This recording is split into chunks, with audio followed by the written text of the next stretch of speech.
Sungguh aku sangat rindu. Menurut kalian kalau kasus kayak gini tuh emang manusianya aja yang nyeleneh, apa kerjaannya jin dasip? Halo, saya Dian. Sepertinya saya clairvoyant. Aku udah sering banget sebut di konten aku sebelumnya kalau jin-jin yang bertebaran ini, yang keturunannya iblis ini, itu pinter banget nyari celah buat mengganggu manusia, menyesatkan manusia, menjauhkan manusia dari Tuhan, menonjolkan sifat-sifat buruk manusia. Itu mereka kerjanya gitu, dan mereka senang banget kalau berhasil. Sebenarnya kita bisa lihat ya kasus Mbak J dengan apa-apa Korea ini, yang sebenarnya pernikahannya tuh ideal banget, punya 3 anak lucu-lucu, kayaknya impian banyak orang deh. Suaminya sabar, bantu ngurusin anak, kerja juga, pintar masak, ganteng. Di era serba Korea, dia dapat suami orang Korea yang ganteng, malah selingkuh. Kalau aku lihat sih emang si Mbak ini sebenarnya mungkin slightly punya harapan jalan hidupnya tuh nggak kayak gitu. Di usia muda menikah, alhamdulillahnya, walaupun alhamdulillah ya dengan segera dikasih momongan kayak gitu. Kayaknya dia masih seneng main deh. Terus kayaknya juga mungkin dia juga baru menyadari bahwa seleranya bukan yang kayak si apa baik idola wanita Indonesia sekarang ini. Kayaknya dia sukanya yang bad boy ya. Padahal kan kalau kita lihat, aduh udah oke banget lah itu keluarganya, beneran deh. Apalagi sih yang dia cari kan gitu ya. Apakah itu gangguan jin? Bisa jadi karena dia mungkin ngelihat celah, dia memahami bahwa si Mbak J ini punya potensi selingkuh, atau ya memang murni aja si Mbak J ini aja yang emang gak bisa dibendung lagi keinginannya untuk memenuhi hasrat liarnya. Jadi jin-jin dasim ini, teman-teman, dia akan terus mencari celah. Apakah kita ini niatnya sempat walaupun sedikit berbelok dari niat awal di pernikahan, atau memang sebelum menikah niatnya udah nggak baik. Misalnya menikah ya udah cuma sekedar buat status, misalnya gitu, atau menikah cuma sekedar memenuhi tuntutan keluarga kayak gitu-gitu.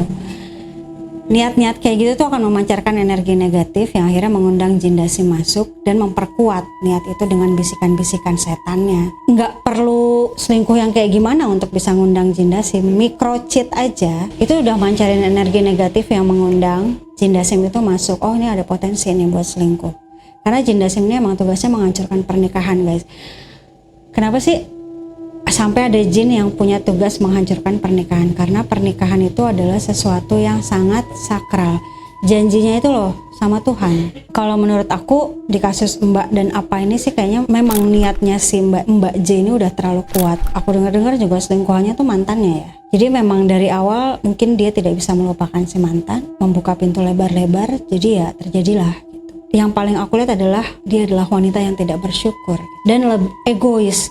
Egois banget, mentingin diri sendiri, mentingin hasratnya sendiri. Pernikahan itu dasarnya cuma satu, guys, ikhlas. Gimana kita nggak belajar ikhlas gitu? Kita menerima orang lain walaupun kita pacaran mau 1 tahun, 2 bulan, 10 tahun, 15 tahun. Pernikahan itu memberikan rasa aman untuk memunculkan sifat-sifat asli. Artinya mau istri mau suami itu harus ikhlas. Plus pelajaran yang paling penting dalam pernikahan adalah toleransi. Kita bisa nggak mentolerir sifat-sifat asli yang keluar itu. Kalau sifat-sifat itu mengganggu prinsip, kita bisa negosiasi, kita bisa diskusi sama pasangan. Kita juga nggak bisa cuman satu pihak yang menuntut pihak lainnya untuk berubah. Kita harus sama-sama berubah. Selingkuh itu habit. Ya bukan berarti nggak bisa berubah, ada yang bisa berubah, tapi kebanyakan itu habit. Dan selingkuh itu nggak hilaf, itu dilakukan secara sadar, guys. Saran aku sih pilih pasangan yang benar-benar kamu mau, tapi kamu harus terima segala konsekuensinya. Kalau kamu senangnya perempuan yang cantik, seksi, berarti kan kamu harus memprovide perawatan buat dia supaya dia tetap cantik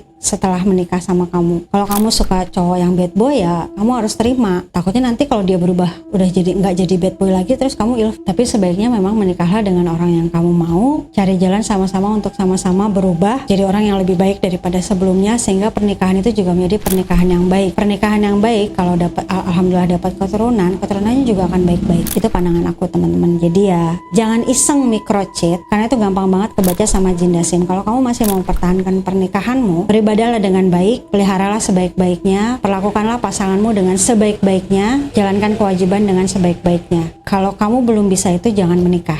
Jangan sampai ada orang yang sakit hati karena kamu.